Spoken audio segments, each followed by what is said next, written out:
Halo sahabatku, selamat datang kembali di channel Kita Bercerita.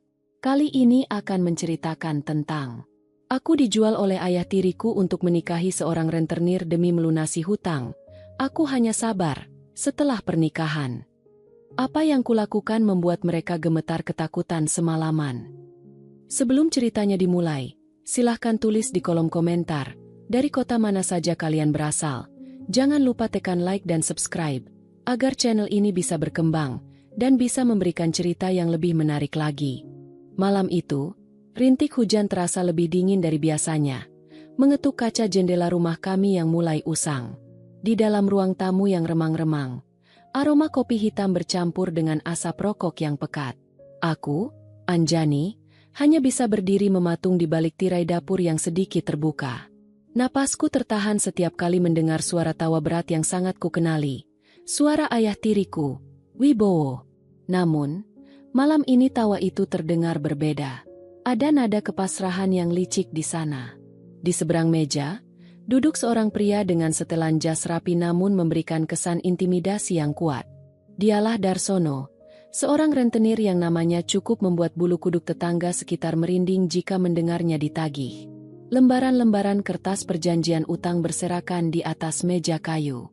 Angka di sana terlalu besar untuk diselesaikan oleh seorang Wibowo yang menghabiskan waktunya di meja judi. Jadi, bagaimana, Wibowo? Waktumu sudah habis. Suara Darsono terdengar tenang, namun syarat akan ancaman yang mutlak. Aku tidak butuh janji lagi. Aku butuh kepastian. Wibowo mengusap wajahnya yang tampak kusut, lalu pandangannya beralih ke arah dapur, tepat ke arahku. Senyum tipis yang penuh kepalsuan terkembang di bibirnya. Aku punya sesuatu yang jauh lebih berharga daripada uang tunai saat ini, Darsono. Sesuatu yang bisa mengurus rumahmu, menjaga harga dirimu, dan menjadi milikmu sepenuhnya. Jantungku berdegup kencang. Rasanya seluruh pasokan udara di ruangan ini mendadak lenyap. Aku tahu apa yang dia maksud. Aku tahu harga diri yang sedang dia pertaruhkan demi menyelamatkan kulitnya sendiri. Aku dijual. Ditukar dengan selembar kertas bertuliskan, lunas. Sebagai seorang wanita yang dibesarkan dalam lingkungan yang menuntut kepatuhan, aku tidak berteriak. Aku tidak menangis histeris. Air mataku mengalir dalam keheningan yang paling dalam. Aku memilih untuk sabar, membiarkan takdir pahit ini menjemputku. Menolak pun tidak akan mengubah keadaan, karena di mata Wibowo, aku hanyalah aset penutup lubang kesalahannya. Hari pernikahan itu tiba tanpa ada pesta yang meriah. Hanya ijab kabul sederhana yang dihadiri beberapa saksi. Aku mengenakan kebaya putih sederhana, senada dengan wajahku yang pucat tanpa riasan berlebih. Wibowo tersenyum lega, seolah beban berat di pundaknya telah runtuh. Sementara Darsono menatapku dengan tatapan penuh kemenangan, seolah baru saja memenangkan sebuah lelang barang antik yang langka. Setelah prosesi selesai, aku dibawa ke rumah Darsono.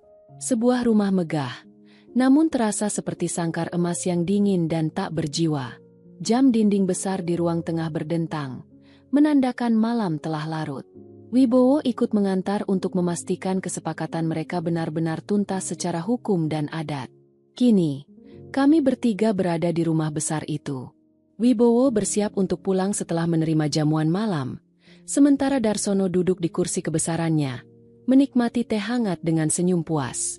Mereka mengira aku adalah domba penurut yang akan meringkuk ketakutan di pojok kamar, meratapi nasibku yang malang. Mereka keliru. Aku melangkah ke ruang tengah dengan ketenangan yang tidak wajar. Tidak ada lagi gumpalan kesedihan di mataku. Yang tersisa hanyalah kekosongan yang amat sangat dalam. Aku membawa sebuah nampan berisi teko keramik tua dan 3 cangkir kecil yang kubawa sendiri dari rumah lama kami. Satu-satunya barang peninggalan ibu kandungku. Ayah, Tuan Darsono, sebelum ayah pulang, minumlah teh ini bersamaku untuk terakhir kalinya sebagai tanda baktiku. Ucapku dengan nada suara yang teramat lembut, datar, tanpa emosi sedikit pun. Wibowo dan Darsono saling berpandangan, sedikit terkejut dengan ketenanganku. Namun mereka segera tersenyum meremehkan. Bagus, Anjani. Kau memang anak yang tahu diri, puji Wibowo sambil meraih cangkirnya. Aku duduk di hadapan mereka, melipat tangan di atas pangkuan. Aku menatap lurus ke dalam manik mata mereka bergantian. Sebuah senyuman kecil, sangat tipis, namun terasa dingin, mulai terukir di bibirku. "Kalian tahu," bisikku, memecah keheningan ruangan yang luas itu. "Ibu selalu berpesan sebelum meninggal.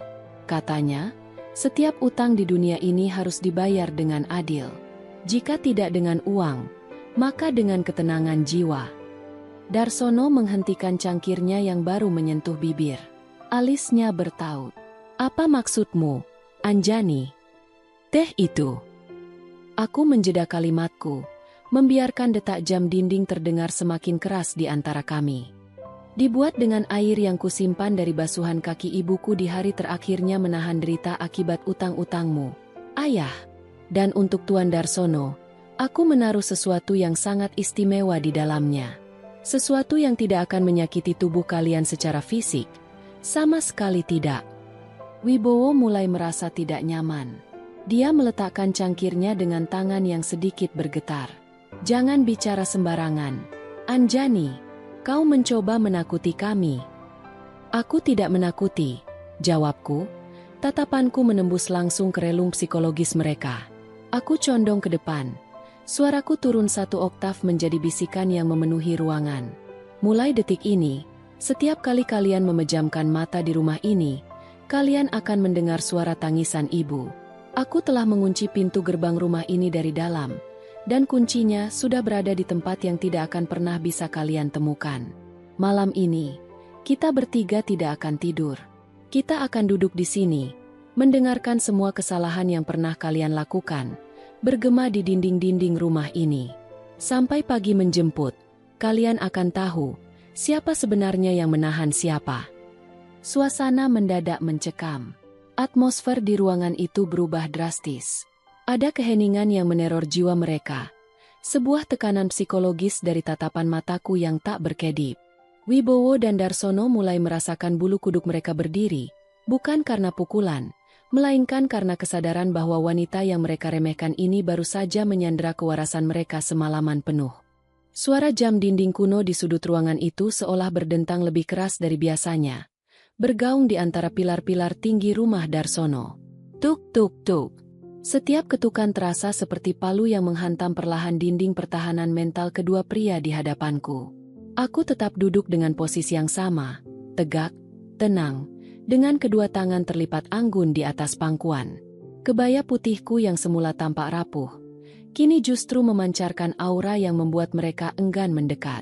Wibowo mencoba tertawa.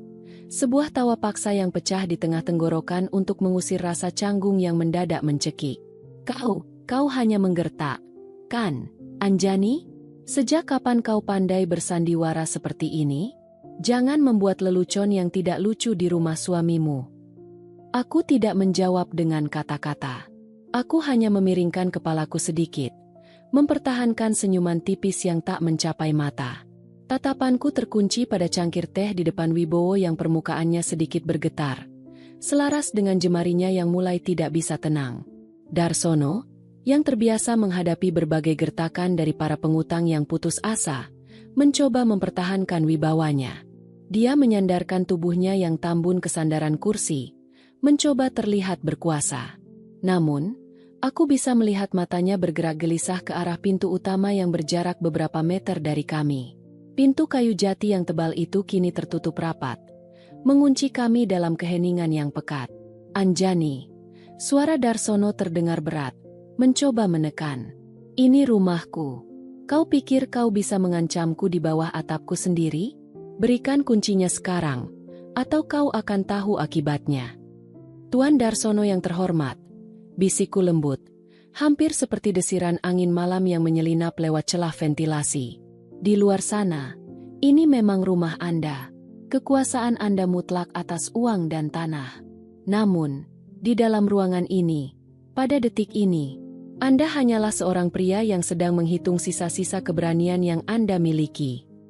Aku mengalihkan pandangan pada lilin kecil yang menyala di tengah meja, pengganti lampu utama yang sengaja kurupiahkan dayanya hingga meremang sejak aku melangkah ke dapur tadi. "Anda berdua terlalu sibuk menghitung angka di atas kertas hingga lupa bahwa manusia memiliki batas. Lanjutku, suaraku tetap datar, tanpa nada kemarahan sedikit pun. Justru ketiadaan amarah itulah yang membuat atmosfer semakin mencekam. Ibu selalu bilang, ketakutan terbesar seorang pria bukan ketika dia kehilangan hartanya, melainkan ketika dia diselimuti oleh rasa bersalah yang dia ciptakan sendiri. Ayah. Apakah ayah ingat malam ketika ibu menangis di sudut kamar karena ayah mempertaruhkan cincin kawinnya? Wibowo tersentak. Wajahnya yang semula kemerahan akibat pengaruh sisa kopi kini perlahan memucat. Anjani, cukup. Jangan bawa-bawa ibumu yang sudah tenang. Dia belum tenang, ayah, potongku cepat. Namun tetap dengan nada yang teramat santun dan halus. Setiap kali ayah melangkah di atas penderitaan orang lain, bayangannya selalu ada di belakangmu. Dan malam ini, dia mengundang Tuan Darsono untuk ikut mendengarkan. Bukankah adil? Menikah bukan hanya tentang menyatukan dua raga, Tuan Darsono, tetapi juga menyatukan semua beban masa lalu. Angin malam berembus lebih kencang di luar, membuat daun-daun jendela kayu di lantai atas berderit pelan. Suara deritan itu terdengar seperti rintihan panjang yang menyayat hati. Darsono bangkit berdiri, niatnya jelas ingin memeriksa pintu utama atau memanggil penjaga rumahnya yang berada di pos depan. Namun, baru 2 langkah dia berjalan, langkahnya terhenti. Rumah megah ini dirancang dengan arsitektur tua yang gema suaranya sangat sensitif. Ketika keheningan total terjadi, setiap gesekan kain, setiap helaan napas, bahkan detak jantung seolah terdengar berlipat ganda. Anda tidak akan menemukan siapa-siapa di luar, Tuan, kataku tanpa menoleh ke arahnya. Sebelum prosesi malam ini dimulai, aku sudah menyampaikan kepada para penjaga bahwa malam pertama kami adalah malam yang sakral dan penuh privasi. Tidak ada yang boleh mendekat ke rumah utama sampai matahari terbit. Apapun yang mereka dengar dari dalam. Mereka sangat patuh pada perintah Anda melalui surat yang, sedikit kumodifikasi tanda tangannya. Darsono berbalik, matanya membelalak. Rasa terkejut dan ketidakpercayaan mulai merayap di wajahnya yang biasa angkuh. Kau merencanakan ini? Sejak kapan? Sejak ayah menyerahkan secari kertas berisi namaku sebagai jaminan utang, jawabku santai. Aku ikut berdiri, bergerak dengan langkah yang sangat pelan dan teratur mengitari meja kayu panjang itu.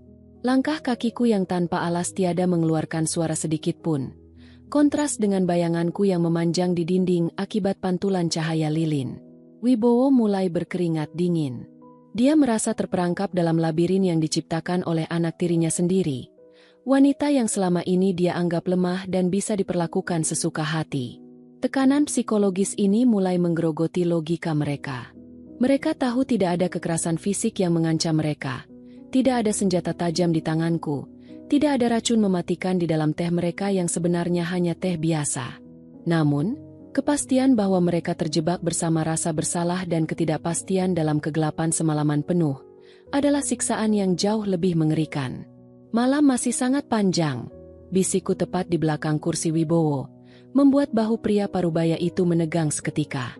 Mari kita mulai babak pertama dari pernikahan ini, dengan mengingat kembali setiap jengkal kesalahan yang telah kalian lakukan. Lilin di tengah meja mulai meleleh.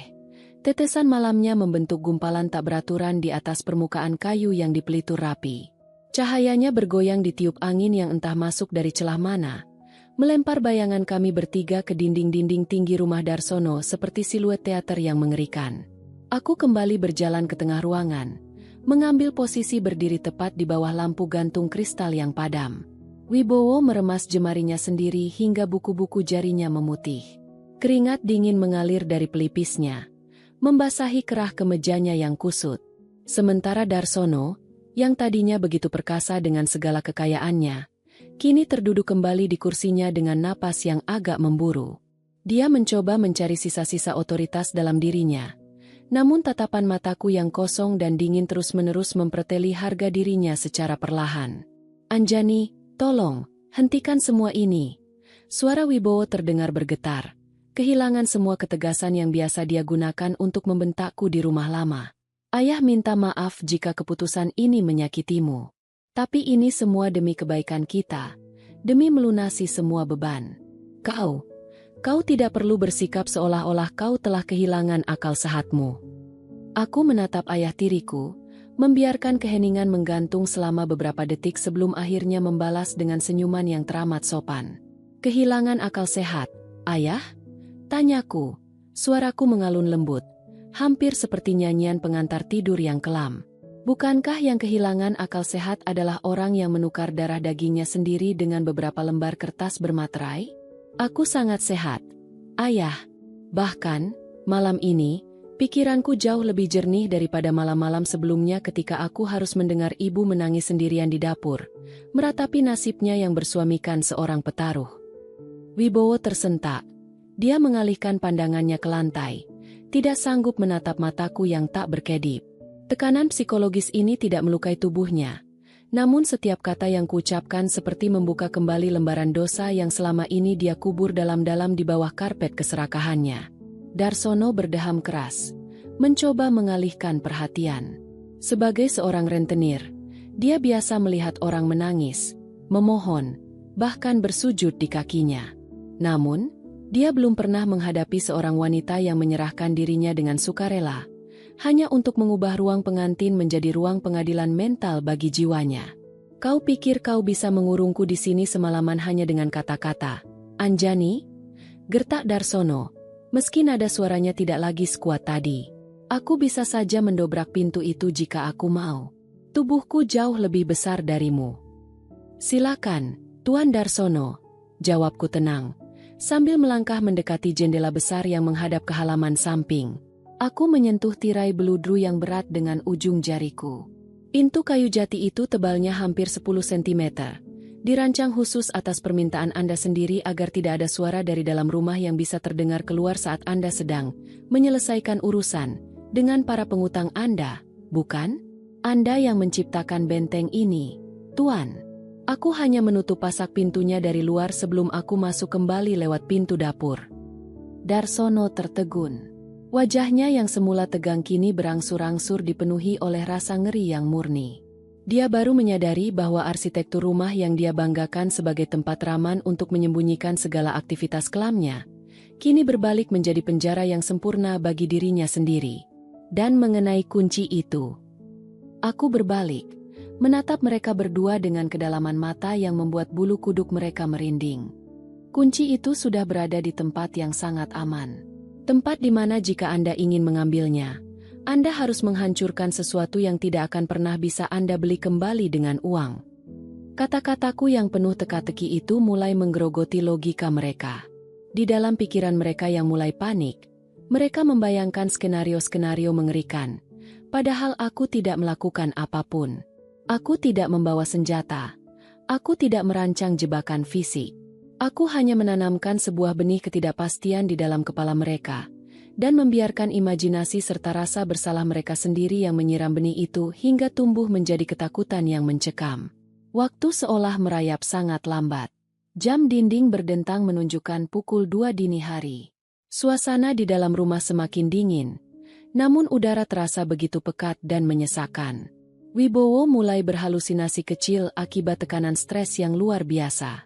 Setiap kali angin malam berembus dan menggeser ranting pohon di luar hingga mengetuk kaca jendela, dia akan terlompat kecil dari kursinya, mengira itu adalah perwujudan dari rasa bersalahnya atau bayangan mendiang ibuku. Anjani, tolong, bisik Wibowo lagi. Kali ini air mata mulai menggenang di pelupuk matanya yang cekung. Dia benar-benar gemetar. Ayah, mohon, buka pintunya. Ayah akan batalkan perjanjian ini. Ayah akan cari cara lain untuk membayar utang pada Darsono. Tolong jangan tatap ayah seperti itu. Aku berjalan mendekati kursi Wibowo, lalu berdiri tepat di sampingnya. Aku membungkuk sedikit, mendekatkan wajahku ke telinganya, membuat napas dingin jiwaku terasa oleh kulitnya yang meremang. Sudah terlambat untuk membatalkan takdir yang sudah ayah tulis sendiri, bisikku lembut, penuh penekanan yang sopan namun mematikan. Malam ini belum seberapa. Ayah, ini baru permulaan dari sisa hidup yang akan kita habiskan bersama di rumah ini. Tuan Darsono sudah mendapatkan haknya atas diriku, dan aku akan memastikan bahwa setiap sudut rumah ini akan selalu mengingatkan kalian berdua tentang harga dari sebuah kesabaran seorang wanita. Darsono hanya bisa mematung, meremas pinggiran meja kayu dengan tangan yang gemetar hebat semalaman penuh, menyadari bahwa pernikahan yang dia kira akan memberinya kepuasan, justru menjadi awal dari labirin siksaan psikologis yang tidak akan pernah ada jalan keluarnya. Detik demi detik terus merayap dalam keheningan yang menyiksa. Jam dinding besar di ruang tengah kini berdentang 3 kali. Suaranya yang berat memecah kesunyian malam, bergema ke seluruh sudut langit-langit rumah megah yang kini terasa seperti makam tak berpenghuni. Angin malam di luar tampaknya mulai mereda, namun hawa dingin di dalam ruangan ini justru semakin pekat, seolah membekukan keberanian yang tersisa di dalam dada Wibowo dan Darsono. Aku masih berdiri di dekat jendela, memandangi bayangan pepohonan di luar yang bergoyang samar. Kebaya putihku sedikit berkibar diterpa angin kecil yang menyelinap dari celah ventilasi atas. Aku membalikkan badan dengan keanggunan yang sama, melangkah perlahan kembali menuju meja di mana kedua pria itu terduduk lemas. Mereka tampak seperti dua pesakitan yang sedang menunggu vonis di ruang pengadilan yang sunyi. Wibowo, ayah tiriku yang biasanya selalu meledak-ledak dan penuh tipu daya, kini tampak begitu rapuh. Rambutnya yang acak-akan dan matanya yang merah menunjukkan betapa hebatnya siksaan batin yang sedang dia alami. Dia tidak berani lagi menatap lurus ke arahku. Setiap kali langkah kakiku mendekat, bahunya akan menegang seketika, seolah-olah aku membawa sebilah belati invisible yang siap menghujam kesadarannya. Anjani. Suara Wibowo terdengar serak, nyaris habis. Dia menangkupkan kedua tangannya di depan dada. Sebuah gestur memohon yang belum pernah kupikirkan akan keluar dari seorang pria seangkuh dia. Ayah benar-benar bertobat. Tolong, jangan biarkan suasana ini membunuh kewarasanku. Jika kau benci pada ayah, katakan saja. Bentaklah ayah atau lakukan apa saja, tapi tolong jangan diam dan menatap kami seperti itu. Aku menatapnya dengan tatapan teduh, namun syarat akan kekosongan. Kenapa ayah harus takut pada keheningan? Bukankah selama ini ayah selalu membungkam suara ibu dengan keheningan yang serupa? Ketika ibu memohon agar ayah berhenti berjudi, ayah hanya diam dan pergi. Malam ini, aku hanya memberikan apa yang selalu ayah berikan kepada kami, sebuah kesunyian yang mendalam. Kata-kataku yang santun namun menembus langsung ke pusat rasa bersalahnya membuat Wibowo terisak pelan. Dia menyembunyikan wajahnya di balik kedua telapak tangannya yang gemetar. Siksaan psikologis ini bekerja dengan sempurna, memanfaatkan memori masa lalu mereka sendiri sebagai senjata utama yang menguliti ketenangan jiwa mereka. Di sisi lain meja, Darsono mencoba mempertahankan sisa-sisa harga dirinya sebagai penguasa wilayah ini. Namun, tubuhnya yang besar tidak lagi memberikan kesan intimidasi. Napasnya berat, dan sesekali dia menyeka keringat dingin yang terus bercucuran dari dahi dan lehernya. Dia memandangi cangkir teh tua peninggalan ibuku yang masih utuh di atas meja. Pikiran-pikiran buruk yang kutanamkan sejak awal malam tadi telah berkembang biak di dalam kepalanya menjadi sebuah paranoia yang akut. Kau bilang ada sesuatu di dalam teh ini, kata Darsono dengan suara yang bergetar, menunjuk cangkir itu dengan telunjuknya yang tidak bisa diam. Apa yang sebenarnya kau masukkan? Anjani, apakah kau berniat mencelakai kami di rumahku sendiri? Ingat, perbuatanmu ini bisa membawamu ke jalur hukum.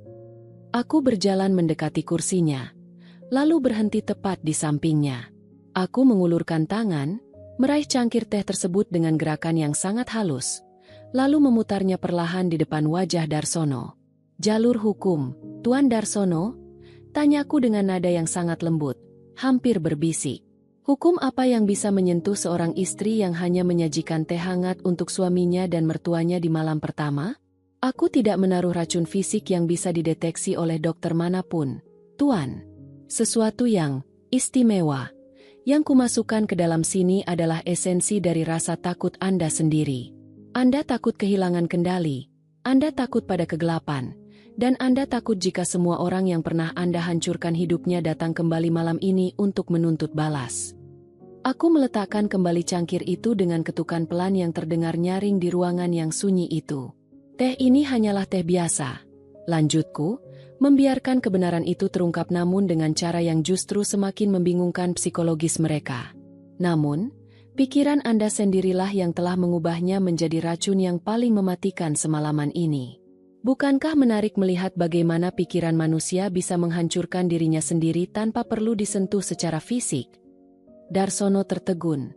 Matanya membelalak lebar. Dia menyadari bahwa sejak awal, aku tidak pernah berniat melakukan kekerasan. Aku menggunakan kesabaranku, kepatuhanku, dan ketenanganku sebagai cermin besar yang merefleksikan seluruh kebusukan hati mereka. Mereka tidak sedang ketakutan denganku. Mereka sedang ketakutan dengan bayangan diri mereka sendiri. Jam dinding terus berputar, dan perlahan, kegelapan malam di luar jendela mulai memudar, digantikan oleh warna biru keabu-abuan yang menandakan fajar akan segera tiba. Namun, bagi Wibowo dan Darsono, fajar ini tidak membawa kehangatan atau kebebasan. Mereka telah menghabiskan malam yang paling panjang dalam hidup mereka, terjebak dalam sangkar emas yang mereka ciptakan sendiri, gemetar ketakutan di bawah tatapan seorang wanita yang mereka kira bisa mereka perjualbelikan dengan mudah. Aku melangkah kembali ke tengah ruangan, menatap mereka berdua yang kini tampak begitu kerdil. Fajar sudah tiba, bisikku lembut, menyambut sinar matahari pertama yang mulai mengintip dari balik tirai. Namun ingatlah, malam-malam berikutnya di rumah ini akan selalu menjadi milikku. Dan kalian tidak akan pernah tahu kapan keheningan ini akan kembali mengunci jiwa kalian. Sinar fajar yang perlahan menyemburat dari ufuk timur menembus celah-celah tirai bludru, melukis garis-garis cahaya keemasan di atas lantai marmer yang dingin. Cahaya itu menerangi sisa-sisa malam yang mencekam, lilin di tengah meja yang kini telah padam sepenuhnya, menyisakan gumpalan lelehan malam yang membeku, serta 3 cangkir teh yang permukaannya kini tertutup debu tipis.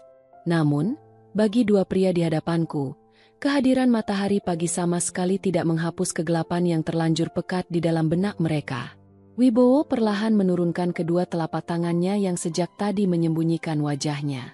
Matanya yang cekung tampak sembab, dikelilingi lingkaran hitam yang tebal akibat tekanan batin semalaman penuh tanpa memejamkan mata sedetik pun. Dia menatap ke arah jendela, lalu beralih kepadaku dengan tatapan yang sepenuhnya kosong.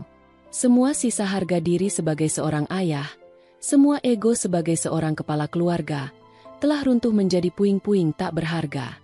Anjani. Suaranya terdengar parau, nyaris seperti bisikan angin lalu. Matahari sudah terbit. Kau sudah memenangkan malam ini. Tolong, lepaskan kami dari jerat tak kasat mata ini. Aku tidak segera menjawab. Aku melangkah dengan sangat pelan menuju meja, mengambil sapu tangan kecil dari saku kebayaku, lalu dengan penuh kesopanan mengusap sudut meja yang berdebu di dekat tempat duduk Wibowo.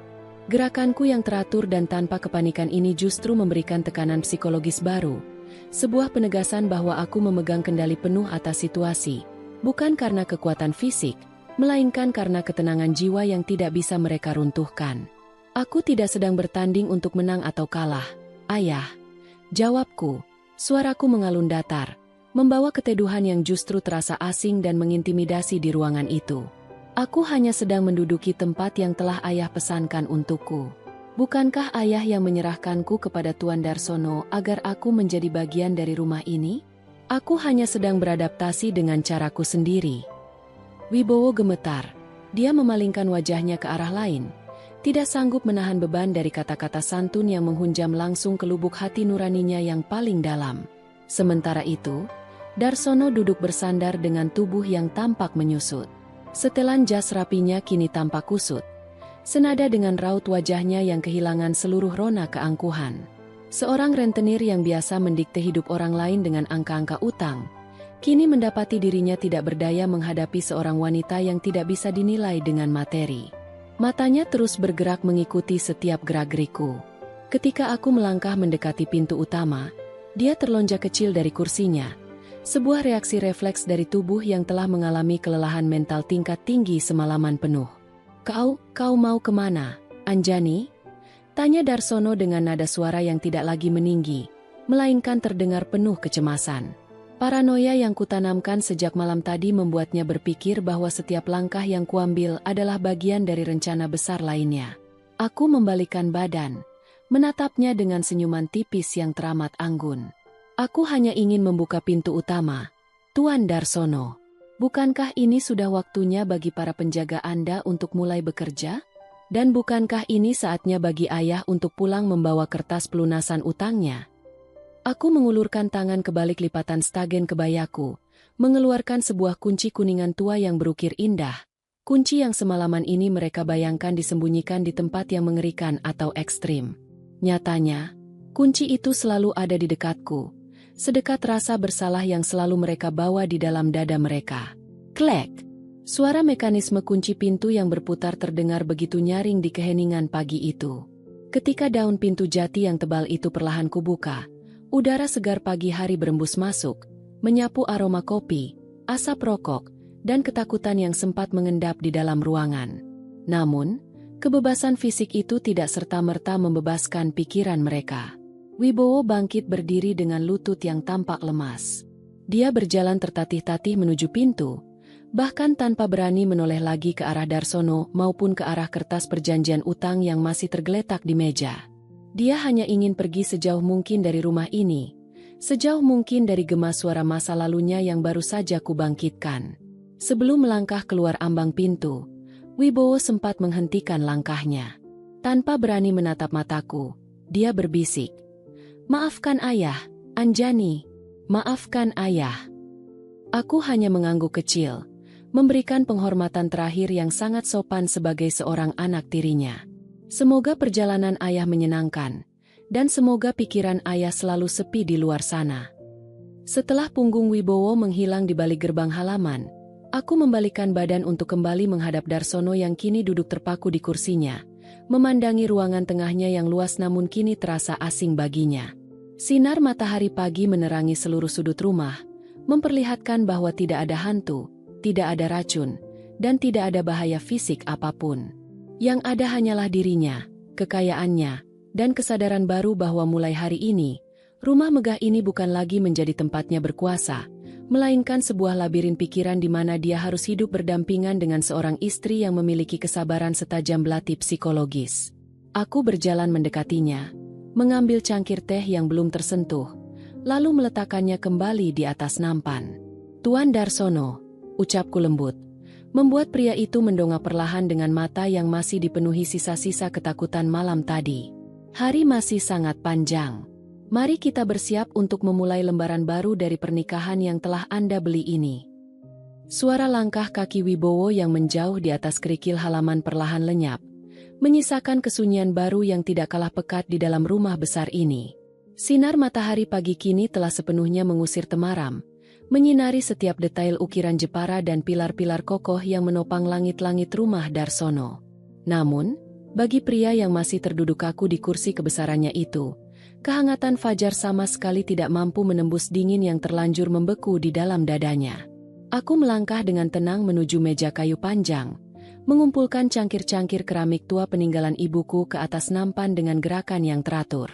Bunyi denting porselen yang beradu terdengar begitu jernih, seolah menjadi satu-satunya melodi yang diizinkan hidup di ruangan ini. Setiap kali suara itu terdengar, aku bisa melihat bagaimana bahu Darsono sedikit bergidik, sebuah sisa trauma dari ketegangan semalaman penuh yang belum juga mereda dari sistem sarafnya. Darsono menatap nampan itu, lalu mengalihkan pandangannya ke arah wajahku. Keangkuhan yang biasa digunakannya untuk menundukkan para debitur yang menangis memohon belas kasihan, kini telah menguap tanpa bekas. Yang tersisa hanyalah seorang pria parubaya yang tampak kelelahan, dengan gurat-gurat kecemasan yang tercetak jelas di sekitar matanya yang berkantung tebal. "Anjani." Suara Darsono terdengar parau, kehilangan wibawa bas yang biasanya menggelegar. "Kunci itu, kau hanya menyimpannya di balik kebayamu sepanjang malam." Aku menghentikan gerakanku sejenak, lalu menatapnya dengan seulas senyuman yang teramat sopan dan teduh. "Benar, Tuan Darsono. Di mana lagi tempat yang lebih aman untuk menyimpan kunci sebuah rumah, selain di dekat hati seorang istri yang baru saja memasuki rumah suaminya?" Jawaban yang keluar dengan nada begitu halus itu justru membuat Darsono menelan ludah dengan susah payah. Logikanya yang biasa dipenuhi oleh perhitungan matematis dan strategi bisnis kini mendapati sebuah jalan buntu.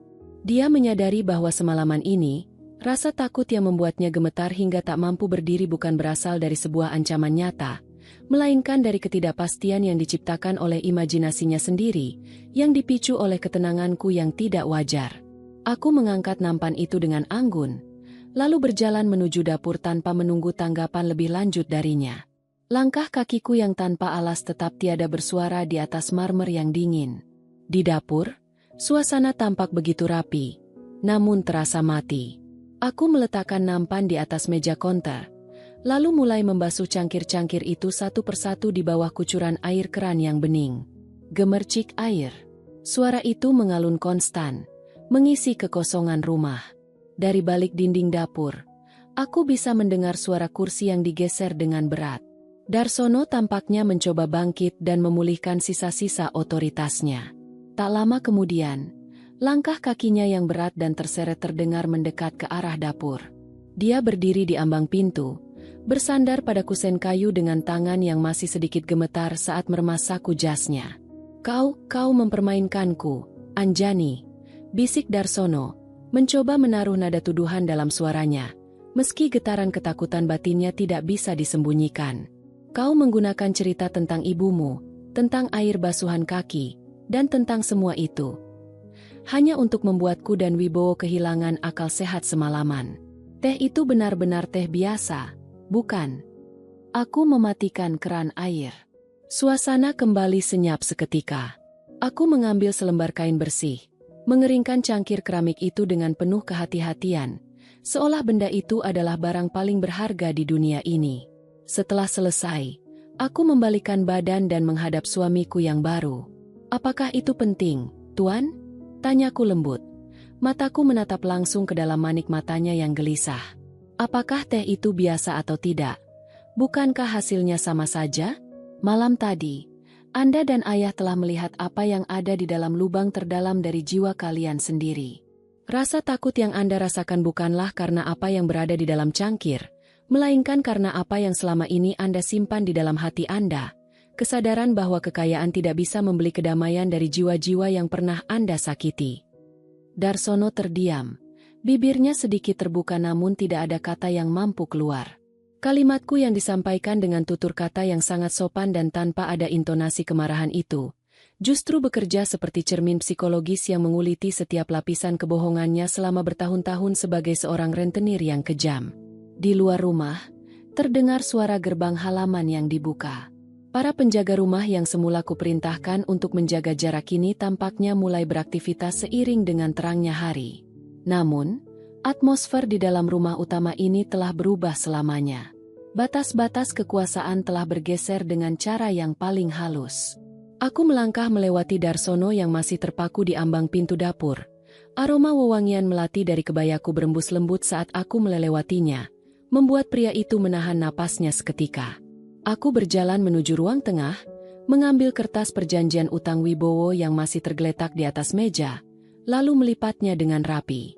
Aku kembali mendekati Darsono, lalu mengulurkan kertas tersebut kepadanya dengan kedua tangan, sebuah gestur penghormatan yang sangat tinggi dari seorang istri kepada suaminya.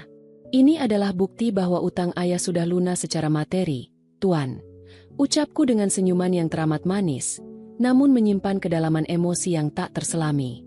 "Dan mulai hari ini, tugas saya sebagai istri Anda telah dimulai. Saya akan memastikan bahwa rumah ini selalu bersih, selalu rapi, dan selalu siap untuk mendengarkan setiap keheningan malam yang akan kita lewati bersama, selamanya." Darsono menerima kertas itu dengan jemari yang kembali bergetar pelan. Dia memandangiku yang kini mulai berjalan menuju lantai atas untuk membersihkan diri, menyadari dengan kepastian yang mengerikan bahwa dia tidak lagi menjadi penguasa tunggal di bawah atap rumahnya sendiri. Kesabaranku semalaman telah meruntuhkan mentalnya, meninggalkan sebuah ketakutan psikologis yang akan selalu mengintainya setiap kali malam kembali menyapa. Langkah kakiku menaiki satu demi satu anak tangga kayu jati menuju lantai 2 terdengar bagaikan ketukan lambat yang memecah keheningan pagi. Di bawah sana, di ambang pintu dapur, Darsono masih berdiri mematung. Tatapannya kosong, memandangi kertas perjanjian utang yang baru saja kuserahkan kembali ke tangannya. Dari ketinggian tangga, aku sempat menoleh sedikit. Pria yang biasanya mendikte hidup orang lain dengan telunjuknya itu kini tampak begitu kecil, Seolah-olah seluruh kemegahan rumah ini sedang menghimpit pundaknya yang mulai membungkuk. Aku memasuki kamar utama yang kini resmi menjadi kamarku juga. Sebuah ruangan yang sangat luas, didominasi oleh perabotan kayu gelap bergaya klasik dan sebuah ranjang besar dengan kelambu sutra yang menjuntai. Udara di dalam kamar ini terasa pengap, menyimpan sisa-sisa keheningan malam yang panjang. Tanpa terburu-buru, aku melangkah menuju jendela besar yang menghadap ke arah halaman depan. Aku menyibak tirai tipisnya, membiarkan cahaya matahari pagi masuk sepenuhnya, menerangi setiap sudut ruangan yang semula remang-remang. Di bawah sana, aku bisa melihat beberapa penjaga rumah mulai membersihkan halaman. Mereka bergerak dengan santai, sama sekali tidak menyadari bahwa di dalam rumah utama ini, sebuah pergolakan mental yang hebat baru saja meruntuhkan kekuasaan sang majikan. Mereka mengira kehidupan di rumah ini berjalan seperti biasa, bahwa Tuan Darsono baru saja memenangkan seorang wanita muda untuk dijadikan pajangan baru di sangkar emasnya. Aku berbalik, mendekati cermin besar berkaki kuningan yang terletak di sudut kamar. Di dalam pantulan kaca yang jernih, aku menatap diriku sendiri. Anjani, wanita yang kemarin malam melangkah masuk rumah ini dengan kepala tertunduk dan hati yang penuh kepasrahan. Namun, bayangan di dalam cermin tidak lagi menunjukkan kerapuhan. Kebaya putihku yang sedikit kusut justru tampak seperti baju zirah yang melindungiku dari segala bentuk intimidasi. Sabar bukanlah berarti lemah. Sabar adalah kemampuan untuk menahan diri, mengamati, dan membiarkan musuh menjatuhkan dirinya sendiri melalui keserakahan dan rasa bersalah mereka. Dan malam tadi, kesabaranku telah menunaikan tugasnya dengan sangat baik. Pintu kamar perlahan terbuka dengan bunyi derit yang sangat halus. Dari pantulan cermin, aku melihat Darsono melangkah masuk. Dia sudah melepaskan jas hitamnya, menyisakan kemeja putih yang lengannya digulung hingga siku. Wajahnya sudah dibasuh, namun sisa-sisa kelelahan psikologis semalaman penuh tidak bisa disembunyikan dari matanya yang merah dan redup. Dia menghentikan langkahnya beberapa meter di belakangku, seolah-olah ada garis pembatas tak kasat mata yang membuatnya enggan untuk mendekat. Keberaniannya untuk bertindak sebagai seorang suami yang dominan telah terkikis habis oleh keheningan yang kuciptakan beberapa jam lalu. Anjani, panggilnya. Suaranya kini lebih mirip sebuah bisikan yang ragu-ragu daripada sebuah perintah. Para pelayan sudah menyiapkan sarapan di bawah. Apakah kau ingin turun sekarang? Aku membalikkan badan dengan perlahan, melipat kedua tanganku di depan pinggang dengan sikap yang teramat santun, persis seperti seorang istri yang berbakti. Terima kasih, Tuan Darsono. Namun, alangkah baiknya jika saya membersihkan diri terlebih dahulu. Saya tidak ingin menyambut hari pertama di rumah Anda dengan penampilan yang kurang pantas. Darsono mengangguk pelan, tatapannya beralih ke lantai, menghindari kontak mata langsung denganku. Baiklah, lakukan apa yang menurutmu baik. Dan jangan panggil aku tuan lagi. Kita sudah menikah. Tentu saja, Kang Mas Darsono. Jawabku, memberikan panggilan hormat khas wanita Jawa dengan nada yang begitu lembut. Namun entah mengapa nama itu terdengar seperti sebuah ikatan baru yang mengunci kebebasan batinnya. Panggilan itu adalah kehormatan bagi saya. Mendengar sebutan itu keluar dari bibirku dengan ketenangan yang mutlak, Darsono tampak sedikit menegang. Dia berbalik dan melangkah keluar kamar dengan tergesa-gesa, seolah-olah atmosfer di dalam kamar ini terlalu menyesakan untuk paru-parunya. Dia mengira dengan melepaskan jas dan membasuh wajahnya, dia bisa kembali menjadi Darsono sang rentenir yang ditakuti.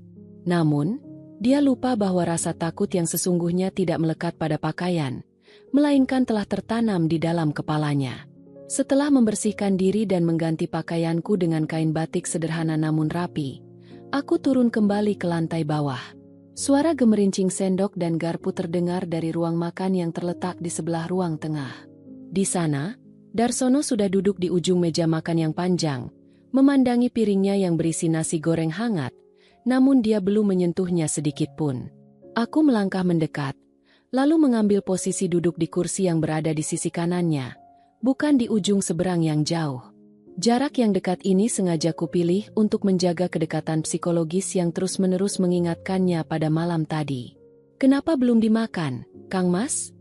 Tanyaku lembut sambil meraih teko keramik berisi air putih. Lalu menuangkannya ke dalam gelas milik Darsono dengan gerakan yang sangat hati-hati agar tidak menimbulkan suara berisik. Darsono memandangi gelas yang kuisi, lalu menatapku dengan tatapan yang syarat akan kecurigaan yang melelahkan. Anjani, sampai kapan kau akan terus bersikap seperti ini? Ketenanganmu ini membuatku merasa seperti sedang hidup bersama orang asing yang sedang menghitung hari untuk membalas dendam. Aku meletakkan teko kembali ke atas meja, lalu menatapnya dengan binar mata yang jernih dan senyuman yang teramat tulus. Dendam adalah urusan orang-orang yang tidak memiliki kesabaran, Kang Mas. Bisikku, suaranya begitu santun hingga nyaris terdengar seperti sebuah nasihat bijak dari seorang sahabat lama. Saya di sini bukan untuk membalas dendam. Saya di sini untuk menjadi istri yang baik, yang akan selalu menemani Anda, menjaga rahasia rumah ini, dan memastikan bahwa setiap sudut ruangan ini tetap sunyi, persis seperti yang Anda sukai saat menghitung utang orang lain. Bukankah itu yang Anda inginkan saat membeli saya dari ayah? Darsono tertegun. Suap pertamanya tertahan di udara. Kata-kataku yang dibungkus dengan kepatuhan mutlak itu justru terasa seperti jaring-jaring halus yang perlahan namun pasti mengikat seluruh kebebasan mentalnya di rumahnya sendiri. Nasi goreng di hadapan Darsono perlahan mendingin. Pria itu meletakkan sendoknya kembali ke atas piring dengan bunyi denting halus yang seolah memotong udara sunyi di ruang makan. Dia tidak menyentuh makanannya lebih dari 3 suap. Tatapannya tertuju pada jemariku yang dengan tenang memotong tempe goreng di piringku, mengunyahnya perlahan, penuh tata krama, seolah-olah kami adalah sepasang suami istri yang hidup dalam keharmonisan yang sempurna selama bertahun-tahun. Kau tidak takut, Anjani? Suara Darsono memecah keheningan. Terdengar lebih pelan, hampir menyerupai bisikan batin yang bocor keluar. Aku menghentikan gerakan tanganku, menyeka sudut bibirku dengan selembar tisu kain dengan keanggunan yang sama yang kupertahankan sejak malam tadi. Aku menatapnya, membiarkan binaran mataku yang tenang menangkap kegelisahan di wajahnya. Takut akan hal apa, Kang Mas? Takut kepadaku, jawabnya lirih. Matanya menyipit, mencoba mencari celah kebohongan atau kepura-puraan di wajahku. Aku bisa saja berbuat kasar. Aku bisa saja menyuruh orang-orangku di luar untuk menguncimu di gudang belakang, atau memperlakukanmu tanpa belas kasihan. Aku memiliki segalanya di kota ini. Anjani, uang, anak buah, hukum semua bisa kubeli. Aku tersenyum tipis. Sebuah senyuman yang sangat sopan, namun memiliki kedalaman emosi yang membuat Darsono refleks menyandarkan punggungnya ke kursi, menjauh beberapa sentimeter dari meja. Kang Mas Darsono yang terhormat, ucapku, suaraku mengalun begitu lembut, seperti desir angin pagi yang melewati celah jendela. Jika Anda adalah pria yang menggunakan kekerasan fisik untuk menundukkan seorang wanita, Anda sudah melakukannya sejak jam 2 dini hari tadi saat ayah tiriku menangis di pojok ruangan. Namun, Anda tidak melakukannya. Kenapa? Darsono terdiam. Rahangnya mengeras namun tidak ada bantahan yang keluar. Karena Anda adalah seorang pria yang hidup dari kalkulasi. Lanjutku, mencondongkan tubuhku sedikit ke depan, membuat aroma wewangian melati dari tubuhku kembali menyapa indera penciumannya. Sebuah aroma yang kini dia asosiasikan dengan malam mencekam itu. Anda menghitung untung dan rugi. Menyakitiku secara fisik hanya akan merugikan investasi Anda, bukan? Dan yang lebih penting, Anda tahu, jika Anda menyakitiku, keheningan di rumah ini tidak akan pernah pergi. Anda tidak akan pernah tahu apakah teh yang kuseduh berikutnya benar-benar hanya teh biasa, atau apakah pintu yang kukunci berikutnya akan pernah terbuka lagi. Tekanan psikologis itu kembali bekerja. Aku tidak perlu meninggikan suara, tidak perlu mengacungkan benda tajam, dan tidak perlu mengancam akan melaporkannya ke pihak berwajib. Aku hanya menggunakan kepatuhanku dan akal sehatku sebagai cermin yang merefleksikan ketakutan terdalamnya. Seorang rentenir selalu takut pada hal-hal yang tidak bisa dia ukur dengan angka, dan ketenanganku adalah sesuatu yang tak terhingga. Darsono bangkit berdiri dari kursinya. Dia mengusap wajahnya yang tampak semakin lelah.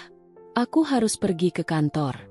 Ada beberapa urusan penagihan yang harus kuselesaikan. Tentu, Kang Mas. Biarkan saya mengambilkan tas dan jas Anda, kataku, Ikut bangkit berdiri dengan sigap, memperlakukan dirinya layaknya seorang istri yang penuh bakti. Aku berjalan menuju ruang kerja pribadinya di lantai bawah, tempat di mana dia menyimpan semua buku catatan utang dan surat-surat berharga. Darsono mengikutiku dari belakang dengan langkah ragu. Saat aku mengambil jas hitamnya yang tersampir di kursi kerja, mataku sengaja menatap sebuah lemari besi besar di sudut ruangan, tempat di mana semua nyawa dari para pengutangnya disimpan dalam bentuk sertifikat tanah dan surat perjanjian. Aku membalikkan badan, membantu Darsono mengenakan jasnya. Tanganku dengan telaten merapikan kerah kemejanya, memastikan tidak ada lipatan yang salah. Jarak kami begitu dekat, hingga aku bisa mendengar detak jantungnya yang berpacu sedikit lebih cepat dari normal. "Kang Mas," bisikku sambil menepuk pelan pundaknya yang telah terbalut jas. "Saat Anda berada di luar sana hari ini, menagih uang dari orang-orang yang kesusahan, ingatlah untuk pulang sebelum matahari terbenam. Rumah ini sangat luas, dan saya tidak suka sendirian di dalam kegelapan. Jika Anda terlambat, saya khawatir saya akan mulai menyeduh teh lagi untuk menyambut kedatangan Anda." Darsono menatapku dengan tatapan ngeri yang murni. Kalimat santun itu terdengar seperti sebuah kutukan halus yang mengikat kakinya agar tidak pergi terlalu jauh. Dia tidak mengatakan sepatah kata pun.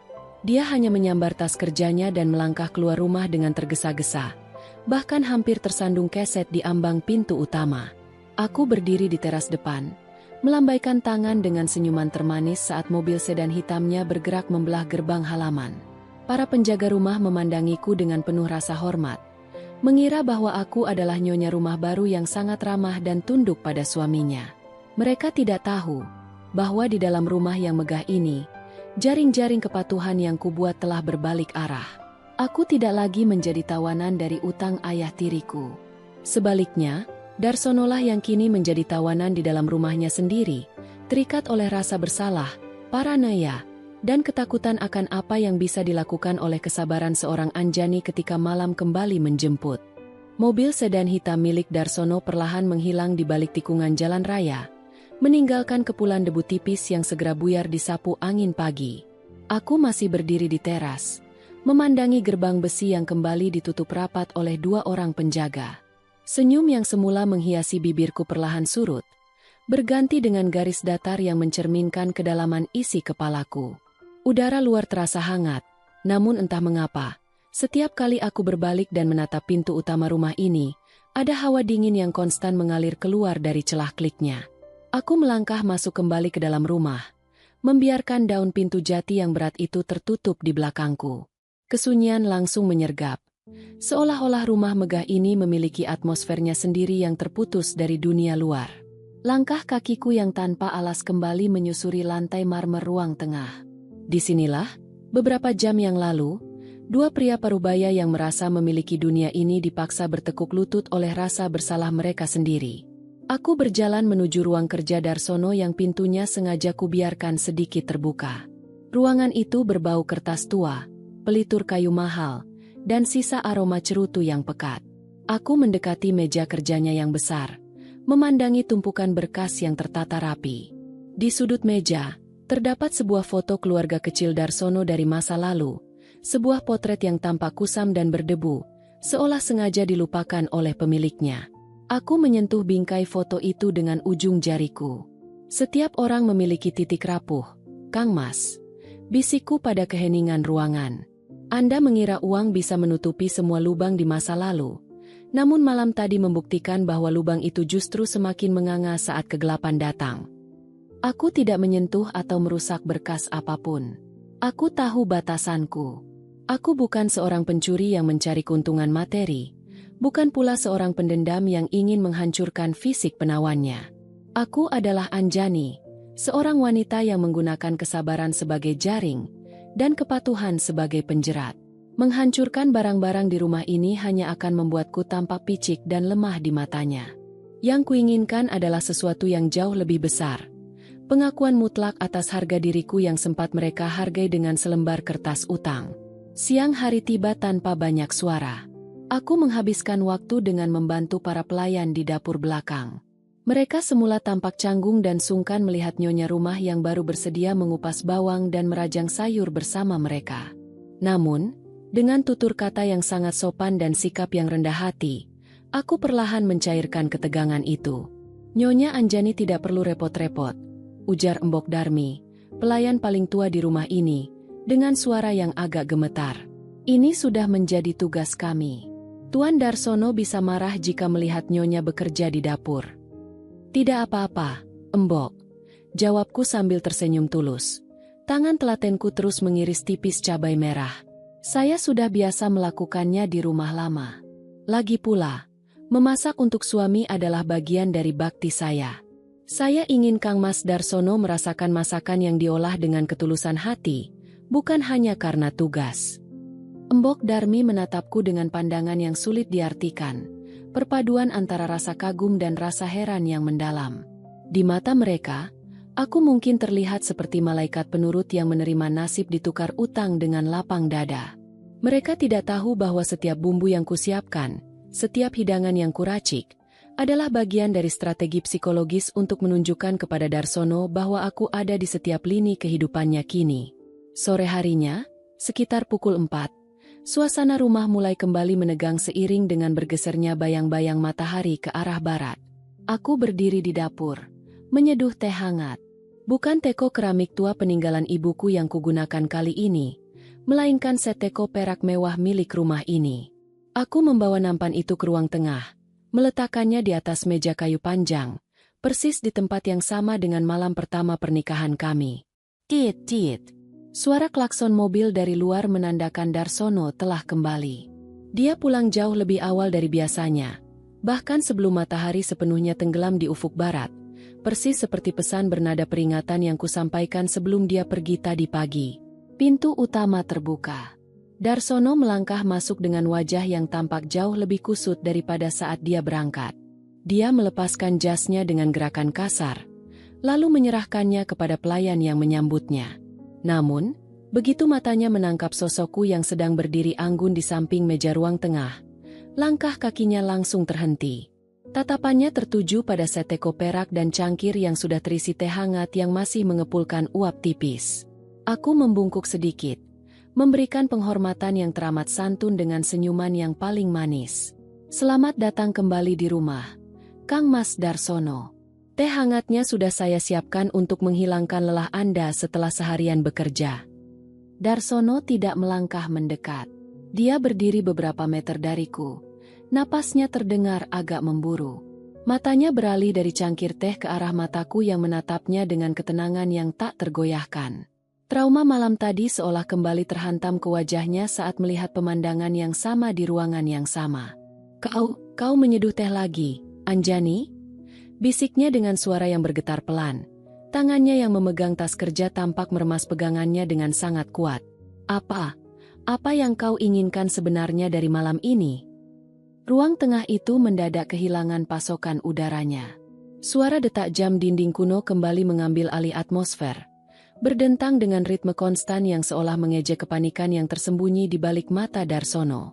Pria itu masih terpaku di dekat pilar besar, memandangi secangkir teh hangat yang uapnya meliuk-liuk tipis di udara senja. Di matanya, uap itu mungkin tampak seperti bayangan kelam yang siap mencekik kewarasannya sekali lagi. Aku melangkah setapak ke depan. Gerakan kain batikku menghasilkan gesekan halus yang terdengar begitu nyaring di tengah kesunyian. Aku mengulurkan tangan, merapikan letak cangkir di atas tatakan peraknya dengan kehati-hatian seorang pelayan yang paling patuh. "Kenapa Kang Mas masih berdiri di sana?" tanyaku. Suaraku mengalun selembut sutra, sama sekali tidak mengandung nada mengejek atau menang berontak. "Apakah perjalanan hari ini begitu melelahkan hingga kaki Kang Mas terasa berat untuk melangkah mendekati istri sendiri?" Darsono menelan ludah.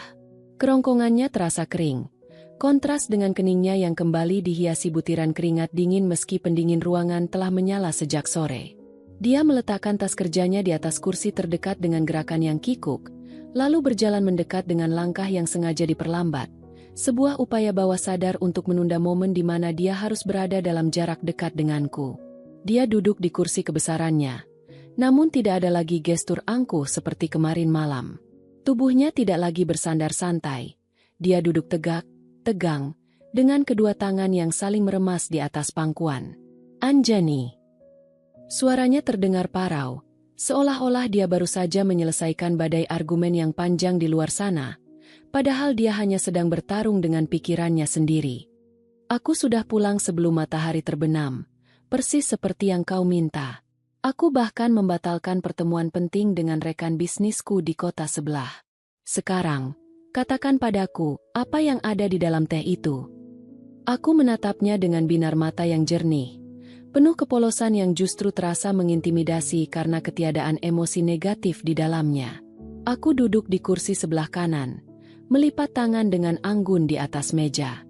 Kang Mas Darsono yang terhormat, bisikku, nadaku turun 1 oktav, menciptakan keintiman psikologis yang mengunci perhatiannya sepenuhnya. Apakah Anda masih meragukan ketulusan istri Anda sendiri? Teh ini terbuat dari daun teh pilihan terbaik yang ada di lemari dapur Anda. Saya menyeduhnya dengan air yang mendidih sempurna, tanpa campuran apapun. Tidak ada rahasia, tidak ada ramuan kuno, tidak ada racun. Darsono menggelengkan kepalanya sedikit. Matanya menyipit penuh ketidakpercayaan. Kau bohong. Jika ini hanya teh biasa, kenapa malam tadi? Kenapa malam tadi aku dan Wibowo merasa seolah-olah kami sedang berada di tepi jurang kematian? Kenapa bayangan mendiang ibumu seolah nyata di dinding rumah ini? Aku tersenyum tipis, sebuah lengkungan bibir yang sangat sopan namun syarat akan teka-teki yang mendalam. Aku memajukan tubuhku sedikit, membuat aroma melati yang melekat di tubuhku kembali menyelimuti ruang indera penciumannya, sebuah penanda sensorik bahwa aku adalah pemilik malam ini. Manusia seringkali menyalahkan benda mati atas ketakutan yang mereka ciptakan sendiri. Kang Mas, jawabku lembut, menatap langsung ke dalam manik matanya yang gelisah. Malam tadi, yang membuat Anda dan ayah tiriku gemetar semalaman bukanlah teh yang kusajikan, bukan pula pintu yang kukunci. Yang menyiksa kalian adalah gema dari setiap jeritan hati orang-orang yang pernah kalian hancurkan hidupnya, yang mendadak bangkit karena kalian melihat seorang wanita yang hanya bisa diam dan sabar. Aku menjeda kalimatku, membiarkan kata-kata itu mengendap di dalam kepalanya, membiarkan logikanya mengunyah kebenaran yang pahit itu. Kalian terbiasa menghadapi orang yang melawan dengan amarah, dengan makian, atau dengan air mata memohon. Lanjutku, suaraku tetap tenang tanpa riak. Namun, ketika kalian menghadapi kesabaran yang mutlak, kalian kehilangan kompas. Kalian bingung harus meletakkan ego kalian di mana. Ketakutan Anda malam tadi, Kang Mas, adalah cermin dari kebusukan yang Anda simpan sendiri. Dan malam ini, teh ini tetaplah teh biasa, kecuali jika Anda memilih untuk mengisi pikiran Anda dengan rasa bersalah yang baru. Darsono tertegun. Kata-kataku yang disampaikan dengan tutur kata yang sangat santun dan penuh penghormatan itu justru merobek seluruh dinding pertahanan mentalnya. Dia menyadari bahwa dia tidak sedang menghadapi seorang musuh yang membawa senjata tajam, melainkan seorang psikolog amatir yang tahu persis bagaimana cara mengoperasikan rasa takut di dalam kepalanya. Lampu gantung kristal di atas kami perlahan mulai berpendar otomatis seiring dengan tenggelamnya matahari di luar jendela. Ruangan itu kini terang benderang. Tidak ada kegelapan yang bisa dijadikan alasan untuk berhalusinasi. Namun, bagi Darsono, terangnya ruangan ini justru memperjelas posisinya yang kini telah bergeser menjadi pihak yang tak berdaya. Dia memandangi cangkir teh itu sekali lagi. Dengan tangan yang masih sedikit gemetar, dia perlahan mengulurkan jemarinya, meraih gagang cangkir perak tersebut, lalu mengangkatnya ke dekat bibir.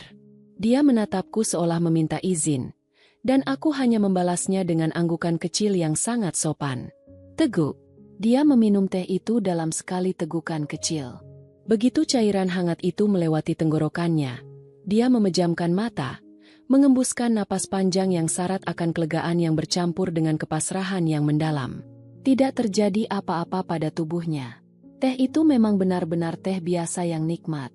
Namun, ketika dia kembali membuka mata dan melihatku yang masih duduk dengan ketenangan yang sama, dia tahu bahwa ujian yang sesungguhnya baru saja dimulai.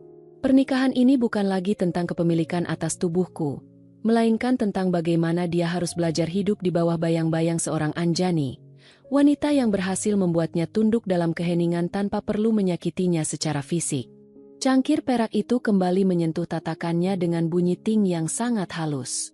Darsono mengembuskan napas perlahan, seolah-olah baru saja melewati sebuah jembatan gantung yang rapuh di atas jurang yang dalam.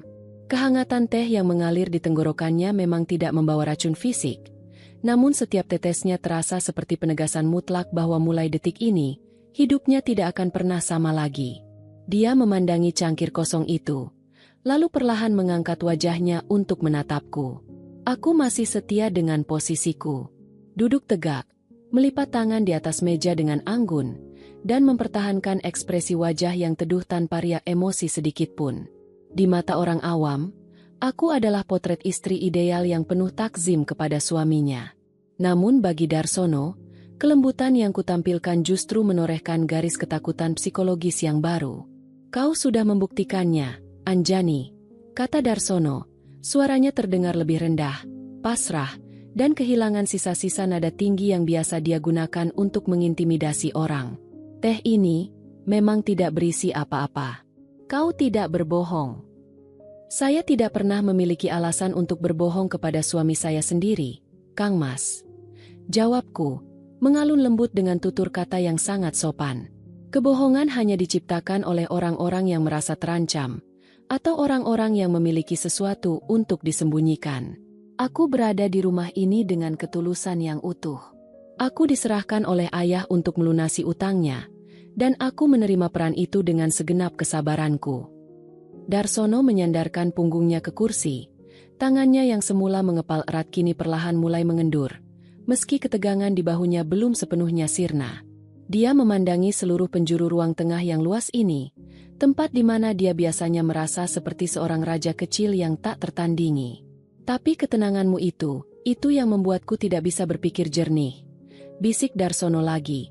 Matanya beralih ke arah jendela besar yang kini menampilkan pekatnya malam yang mulai turun. "Malam tadi, saat kau berbicara tentang gema kesalahan dan mengunci pintu, aku merasa seolah seluruh dinding rumah ini merekam semua hal buruk yang pernah kulakukan. Kau membuatku merasa kerdil." Aku tersenyum tipis, sebuah lengkungan bibir yang sangat halus yang tidak mengindikasikan kemenangan, melainkan sebuah pemahaman yang mendalam atas kondisi mentalnya. Aku bangkit berdiri dari kursi, bergerak tanpa suara mengitari meja untuk mendekati kursinya. Darsono tidak bergerak, namun aku bisa melihat jakunnya naik turun saat dia menelan ludah, mengawasi setiap jengkal pergerakanku. Aku berhenti tepat di belakang kursinya, lalu mengulurkan tangan untuk memijat pelan bahunya yang tegang. Sentuhanku sangat lembut, tidak ada kekerasan, tidak ada paksaan.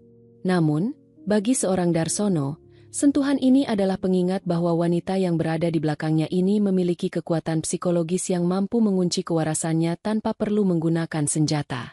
"Kang Mas," bisikku lembut di dekat telinganya, membiarkan kehangatan napasku berbaur dengan aroma melati yang menenangkan namun syarat misteri. "Rumah ini terlalu besar jika hanya diisi oleh rasa takut. Anda tidak perlu merasa kerdil di hadapan istri Anda sendiri. Rasa takut yang Anda rasakan malam tadi adalah sebuah berkah, sebuah pertanda bahwa hati nurani Anda belum sepenuhnya mati oleh kilauan uang-uang utang itu." Darsono terdiam, membiarkan jemariku meredakan ketegangan di otot-otot bahunya.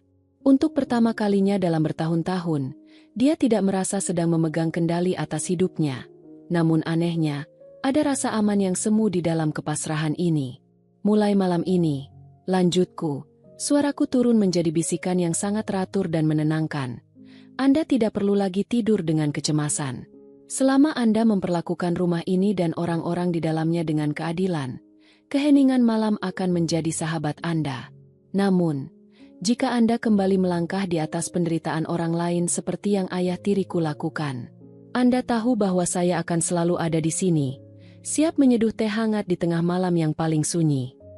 Tekanan psikologis yang kuberikan kali ini bukanlah sebuah ancaman kosong, melainkan sebuah rambu-rambu moral yang kuat. Aku menanamkan sebuah aturan baru di dalam kepalanya dengan cara yang paling sopan dan terhormat. Aku tidak menuntut hartanya, aku tidak meminta surat cerai, dan aku tidak berniat melarikan diri. Aku memilih untuk tinggal, menjadi jangkar batin yang akan mengontrol setiap jengkal langkah bisnis kelamnya dari dalam rumahnya sendiri. Darsono perlahan mengangkat salah satu tangannya, menyentuh punggung tanganku yang masih berada di bahunya. Tangannya yang besar kini terasa hangat, Tidak lagi sedingin dan segemetar malam pertama pernikahan kami. Aku mengerti, Anjani, ucapnya dengan nada yang sepenuhnya tunduk. Aku akan meninjau kembali beberapa urusan penagihan besok. Ada beberapa keluarga yang mungkin akan kuberikan keringanan. Aku menarik tanganku perlahan, lalu melangkah kembali ke samping kursinya, memberikan sebuah anggukan hormat yang sangat anggun. Itu adalah keputusan yang sangat bijaksana, Kang Mas, kataku dengan senyuman termanis yang pernah kumiliki. Ibu selalu bilang, rezeki yang baik adalah rezeki yang tidak menyisakan air mata di rumah orang lain. Mari kita turun ke meja makan. Para pelayan pasti sudah menyiapkan makan malam yang hangat untuk kita berdua. Darsono bangkit berdiri, kali ini dengan langkah yang lebih mantap namun penuh rasa hormat kepadaku. Dia berjalan di sampingku, bukan lagi di depanku seolah-olah dia adalah pemilik atap ini. Kami melangkah bersama menuju ruang makan di bawah temaram lampu gantung yang syahdu, menandakan bahwa babak baru dalam rumah tangga ini telah sepenuhnya dikendalikan oleh kelembutan dan kesabaran seorang wanita bernama Anjani. Malam kedua di rumah megah itu berjalan dalam ritme yang sepenuhnya berbeda. Di ruang makan yang sunyi namun tidak lagi mencekam, kami duduk berhadapan. Di atas meja bundar dari kayu jati, tersaji hidangan makan malam sederhana yang kubantu siapkan sore tadi, sayur lodeh hangat, sambal bajak, dan tempe garit. Hidangan yang sangat kontras dengan kemewahan lampu gantung kristal di atas kami. Namun aroma masakan rumah itu entah bagaimana berhasil mencairkan sisa-sisa hawa dingin yang sempat mengendap di sudut-sudut ruangan. Darsono menyuap makanannya dengan takzim. Tidak ada lagi ketergesaan. Tidak ada lagi tatapan angkuh seorang rentenir yang memandang rendah dunia. Setiap kunyahannya seolah menjadi bentuk perenungan atas babak baru kehidupan yang harus dia jalani. Sesekali matanya melirik ke arahku, memastikan bahwa wanita di hadapannya ini nyata, bukan sekadar perwujudan dari rasa bersalahnya yang menjelma menjadi manusia. Aku sendiri menikmati makan malamku dengan ketenangan yang mutlak. Angin malam bertiup lembut di luar, mengetuk ranting pohon mangga pada kaca jendela. Namun suara itu tidak lagi membuat bahu Darsono menegang. Dia telah menerima takdirnya.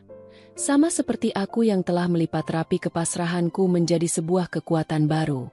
Anjani. Suara Darsono memecah keheningan setelah dia menyeka bibirnya dengan serbet kain. Suaranya terdengar jernih, syarat akan sebuah ketetapan hati yang besar. Besok pagi, aku ingin kau menemaniku ke ruang kerja. Aku mendongak, menatapnya dengan binar mata yang selalu teduh. Tentu, Kang Mas. Ada hal yang bisa saya bantu untuk merapikan berkas-berkas Anda. Darsono menggeleng pelan, sebuah senyuman tipis, yang kali ini tulus tanpa beban, terukir di wajahnya yang mulai tampak rileks. Bukan sekadar merapikan, Anjani. Aku ingin kau menyaksikan sesuatu yang seharusnya sudah kulakukan sejak lama. Keesokan harinya, saat matahari pagi baru saja menyentuh pucuk-pucuk pohon di halaman, aku berdiri di samping meja kerja besar milik Darsono. Ruangan yang semula terasa seperti ruang interogasi yang menakutkan itu kini bermandikan cahaya mentari yang hangat.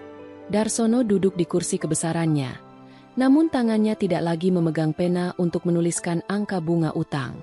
Dia membuka lemari besi besar di sudut ruangan, tempat di mana ratusan nyawa dan harga diri orang-orang kecil disimpan dalam bentuk sertifikat tanah dan surat perjanjian. Dengan gerakan yang mantap, Darsono mengeluarkan seikat besar berkas. Di tumpukan paling atas, aku bisa melihat surat perjanjian utang milik Wibowo, ayah tiriku, yang kemarin sempat dia bawa kembali. Namun di bawahnya, ada puluhan lembar surat utang milik warga desa kecil tempat aku dibesarkan. Orang-orang yang selama bertahun-tahun hidup dalam ketakutan di bawah bayang-bayang namanya. Aku menghabiskan separuh hidupku mengumpulkan kertas-kertas ini, Anjani, ucap Darsono. Suaranya bergetar namun penuh keikhlasan. Aku mengira dengan menggenggam kertas-kertas ini, aku menggenggam kekuasaan. Namun malam pertama bersamamu mengajarkanku satu hal. Kekuasaan yang dibangun di atas air mata orang lain hanyalah istana pasir yang akan runtuh oleh satu malam keheningan. Dia mengambil korek api kuningan dari dalam laci, lalu menatapku, seolah meminta restu terakhir atas keputusannya. Aku tidak berkata apa-apa. Aku hanya memberikan sebuah anggukan yang teramat sopan, dengan senyuman yang memancarkan kekaguman murni. Satu demi satu, surat-surat perjanjian utang itu disulut api. Mereka terbakar di dalam wadah kuningan besar di tengah ruangan. Asapnya membubung tinggi, membawa pergi beban-beban psikologis yang selama ini mengikat jiwa Darsono, sekaligus membebaskan puluhan keluarga di luar sana dari jerat kemiskinan yang tak berujung. Cahaya jilatan api itu memantul di manik mata Darsono, membasuh sisa-sisa keangkuhannya dan menggantinya dengan kelegaan yang luar biasa. Dia baru saja menebus kewarasannya dengan cara yang paling terhormat. Beberapa minggu berlalu, rumah besar itu tidak lagi dikenal sebagai sangkar emas yang dingin dan menakutkan. Di bawah kendaliku yang halus, rumah ini bertransformasi menjadi tempat yang hangat. Tidak ada lagi penagih-penagih berwajah garang yang keluar masuk gerbang. Yang ada hanyalah tetangga desa yang sesekali datang membawa buah tangan sebagai rasa terima kasih atas kebijakan baru Darsono yang menghapuskan bunga utang mereka. Sore itu, aku berdiri di beranda atas, memandangi Darsono yang sedang berbincang ramah dengan para penjaga rumah di halaman bawah. Dia tertawa lepas, sebuah tawa yang benar-benar ringan, tanpa beban kelicikan seperti yang sering kudengar dari Wibowo dulu. Ketenangan yang kutanamkan lewat keheningan malam pertama telah menumbuhkan jiwa baru di dalam dirinya. Aku meraba kebaya batikku, merasakan detak jantungku yang kini berdegup dalam kedamaian. Aku, Anjani, seorang wanita yang dijual oleh ayah tirinya demi melunasi utang, tidak menghancurkan rumah tangga ini dengan amarah atau belati. Aku menghancurkannya dengan kesabaran, lalu membangunnya kembali di atas puing-puing kesadaran moral yang murni. Ketika seorang wanita memilih untuk sabar, dia tidak sedang menyerah pada badai. Dia sedang mengumpulkan angin untuk membalikan arah badai tersebut sesuai dengan kehendaknya. Malam yang membuat mereka gemetar ketakutan semalaman kini telah berlalu, digantikan oleh fajar abadi di mana aku tidak lagi menjadi seorang tawanan, melainkan menjadi ratu sejati yang mengendalikan seluruh jalannya takdir di rumah ini dengan kelembutan yang tak tertandingi.